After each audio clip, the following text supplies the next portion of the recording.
Action drama জনরার cinema জংলি।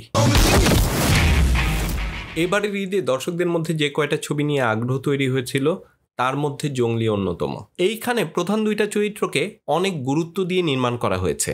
গল্প জুড়ে চরিত্রগুলোর ব্যাকগ্রাউন্ড এবং ডেভেলপমেন্ট আমরা পাই, তাদের সাথে ইমোশনাল কানেকশন তৈরি হয়, গল্পের টার্ন আর টুইস্ট আমাদের বোর হতে দেয় না।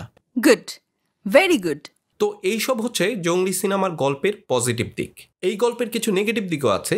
প্রধান নেগেটিভ দিক হচ্ছে এই গল্পের অন্যান্য চরিত্রগুলো তেমন গুরুত্ব পায় নাই। দিঘি তো খুব কম সময় ধরে স্ক্রিনে ছিলই, অন্যদিকে বুবলির চরিত্রটাও সেইভাবে বিকশিত হওয়ার সুযোগ পায় নাই।